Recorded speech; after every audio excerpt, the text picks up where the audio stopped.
할렐루야, 평온한 수요일 아침입니다. 명절 연휴 다들 잘 보내고 계신가요? 어떤 분이 식당에 갔는데 하필 브레이크 타임이었다고 해요. 그런데 그 문 앞에 이런 문구가 적혀 있었다고 합니다. 인생에도 브레이크 타임이 필요합니다. 그 말을 보며 잠시 멈춰서 있었다라는 거죠. 생각해보면 학창 시절에도 쉬는 시간이 참 좋았던 것 같습니다. 그 짧은 시간이 있었기 때문에 다음 수업을 견딜 수 있었던 것이죠. 명절 연휴는 어찌 보면 하나님께서 주신 삶의 브레이크 타임인지도 모르겠습니다. 분주했던 일상에서 벗어나 숨을 고르고 마음을 정돈하는 시간. 그래서 오롯이 혼자 있어도 가족과 함께 있어도 참 좋은 시간입니다. 오늘은 빗소금의 신혼부부들이 함께 모이는 하계둥지가 새로 시작됩니다. 새로운 가정들이 주 안에서 사랑으로 하나 되어 행복한 믿음의 둥지를 만들어 가도록 함께 축복해 주시기 바랍니다. 주님 안에서 따뜻한 쉼과 새 힘이 깃드는 그런 하루 되시기를 주님의 이름으로 축복합니다. 함께 묵상할 말씀은 역대하 20장 20절에서 30절까지의 말씀입니다. 이에 백성들이 아침에 일찍 일어나서 드고와 들로 나아가니라. 나갈 때에 여호사밧이 서서 이르되 유다와 예루살렘 주민들아 내 말을 들을지어다. 너희는 너희 하나님 여호와를 신뢰하라. 그리하면 견고히 서리라. 그의 선지자들을 신뢰하라. 그리하면 형통하리라 하고 백성과 더불어 의논하고 노래하는 자들을 택하여 거룩한 예복을 입히고 군대 앞에서 행진하며 여호와를 찬송하여 이르기를 여호와께 감사하세. 그의 인자하심이 영원하도다 하게 하였더니 그 노래와 찬송이 시작될 때에 여호와께서 복병을 두어 유다를 치러 온 암몬 자손과 모압과 세일산 주민들을 치게 하심으로 그들이 패하였으니 곧 암몬과 모압 자손이 일어나 세일산 주민들을 쳐서 진멸하고 세일 주민들을 멸한 후에는 그들이 서로 쳐 죽였더라. 유다 사람이 들망대에 이르러 그 무리를 본즉 땅에 엎드러진 시체들 뿐이요 한 사람도 피한 자가 없는지라. 여호사밧과 그의 백성이 가서 적군의 물건을 탈취할세 본즉 그 가운데 재물과 의복과 보물이 많이 있으므로 각기 탈취하였는데 그 물건이 너무 많아 능히 가져갈 수 없을 만큼 많으므로 사흘 동안에 거두어들이고 넷째 날에 무리가 브라가 골짜기에 모여서 거기서 여호와를 송축한지라. 그러므로 오늘날까지 그곳을 브라가 골짜기라 일컫더라. 유다와 예루살렘 모든 사람이 다시 여호사밧을 선두로 하여 즐겁게 예루살렘으로 돌아왔으니 이는 여호와께서 그들이 그 적군을 이김으로써 즐거워하게 하셨음이라. 그들이 비파와 수군과 나팔을 합주하고 예루살렘에 이르러 여호와의 전에 나아가니라. 이방 모든 나라가 여호와께서 이스라엘의 적군을 치셨다 함을 듣고 하나님을 두려워하므로 여호사밧의 나라가 태평하였으니 이는 그의 하나님이 사방에서 그들에게 평강을 주셨음이더라. 아멘. 우리가 신앙생활을 하다 보면 어려움을 만날 때가 있습니다. 경건하고 하나님을 의지하는 사람에게도 어려움은 찾아옵니다. 오늘 본문에 나오는 여호사밧 왕은 믿음이 깊고 개혁적인 신앙의 지도자였습니다. 그러나 그런 그에게도 위기가 닥쳤습니다. 모압과 암몬 그리고 세일 족속이 연합하여 유다를 공격해 온 것입니다. 여호사밧은 신앙생활을 참 잘하고 있었지만 갑자기 닥쳐온 커다란 위기 앞에 두려움을 갖게 되었습니다. 3절이 그것을 표현하고 있죠. 자, 그런데 놀라운 것은 그 두려움에서 탈출한 방법이 바로 기도와 찬양이었다라는 것입니다. 오늘 이 아침 우리도 이 여호사밧의 믿음을 배우며 우리의 삶을 찬양으로 열어가기를 소원합니다. 여호사밧은 위기를 기도의 기회로 바꾸었습니다. 그는 모든 백성을 모아 금식하며 하나님께 부르짖었습니다. 어제 살펴본 말씀인데 4절 이하에 나오는 그의 기도에는 세 가지 고백이 나오고 있습니다. 첫 번째는 권세의 고백입니다.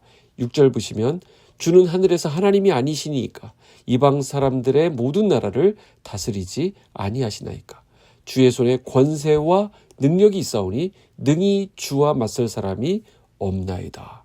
그는 먼저 하나님의 주권을 인정했다라는 것입니다. 두 번째는 약속의 고백입니다. 9절 보시면 우리가 이 성전 앞과 주 앞에 서서 이 환난 가운데에서 주께 부르짖은 즉 들으시고 구원하시리라 하였나이다. 무엇이죠? 하나님께서 주신 그 약속을 붙들었다라는 것입니다. 약속의 고백입니다.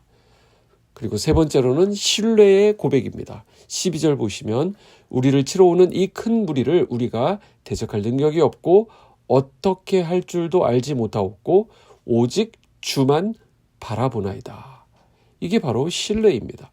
상황보다 더 크신 하나님을 바라본 것입니다. 권세의 고백, 약속의 고백, 신뢰의 고백이 여호사밧의 기도에 포함되어 있습니다. 이런 그의 기도가 끝나자 여호와의 영이 임했습니다. 하나님은 그들의 두려움을 향해 말씀하셨어요. 이 전쟁은 너희에게 속한 것이 아니요 하나님께 속한 것이다. 15절부터 17절까지 나오는 말씀을 요약하면 그렇습니다. 그러니 너희는 두려워하지 말고 가만히 서서 여호와의 구원을 보라. 자, 이 말씀을 들은 여호사밧은 아침에 백성 앞에 서서 담대히 외쳤습니다.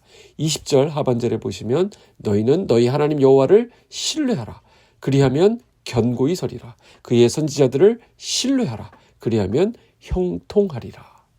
여호사밧은 군대를 신뢰하지 않았습니다.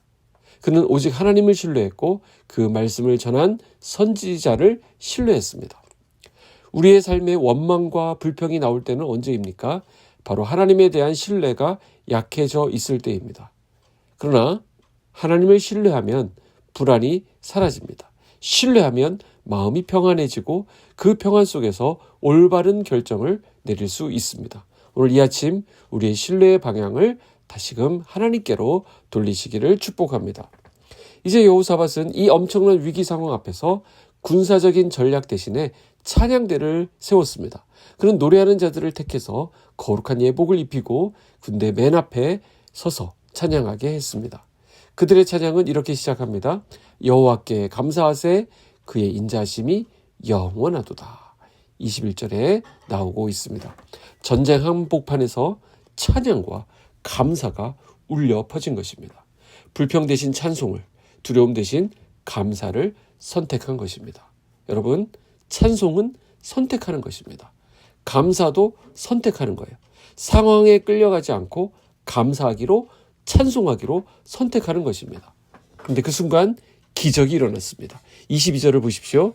그 노래와 찬송이 시작될 때에 여호와께서 복병을 두어 유다를 치러 온 암몬 자손과 모압과 세일산 주민들을 치게 하심으로 그들이 패하였으니. 놀랍지 않습니까? 여호와께서 복병을 두셨다라고 말씀합니다. 찬송하기 시작하니 하나님의 복병이 움직이기 시작했습니다. 적군들이 서로 싸워 멸망했고 유다는 아무것도 하지 않았습니다. 그들은 단지 찬양했을 뿐인데 하나님이 대신 싸워주셨습니다. 사랑하는 여러분, 찬송이 먼저입니다. 감사가 먼저입니다. 기적이 일어나고 상황이 좋아질 때 감사하는 것이 아니라 감사 먼저 할 때 기적이 일어나게 되는 것입니다. 바울과 실라도 옥중에서 찬송했을 때 옥문이 열렸습니다. 오늘 우리 인생도 마찬가지입니다. 찬양이 하나님의 복병을 움직이게 할 것입니다. 결국 여호사밧과 유다는 승리했습니다. 그들은 적의 전리품을 거두고 여호사밧 골짜기에서 하나님을 다시금 찬송했습니다. 이 전쟁의 결론은 이렇게 규정됩니다. 하나님께서 다 이루셨다. 오늘 이 새벽 우리도 그 찬양의 군대가 되기를 원합니다. 우리의 무기는 두려움이 아니라 기도와 찬양과 감사입니다. 오늘 하루 하나님께서 우리 앞서 행하시고 보이지 않는 복병으로 우리를 지키시며 모든 싸움에서 승리하게 하실 줄 믿습니다. 기도하겠습니다. 하나님 아버지 감사합니다. 오늘도 우리에게 말씀을 주시니 감사합니다. 두려운 상황 속에서도 하나님을 신뢰하고 찬양하며 나아간 여호사밧을 묵상했습니다. 그 믿음을 우리에게도 허락하여 주시옵소서. 사랑의 주님, 우리 앞에 어떤 전쟁 같은 상황이 펼쳐지든지 두려워하지 않게 하시고 오직 주님의 구원을 바라보게 하여 주시옵소서. 불평 대신 찬양을, 원망 대신 감사를 선택하게 하시고 그 찬양의 순간순간마다 하나님의 복병이 움직이게 하여 주시옵소서. 우리 빛소금 성도들의 삶이 찬양과 감사로 넘치게 하시고 모든 길에서 주님의 자비와 은혜를 경험하게 하여 주시옵소서. 예수님의 이름으로 기도하옵나이다. 아멘.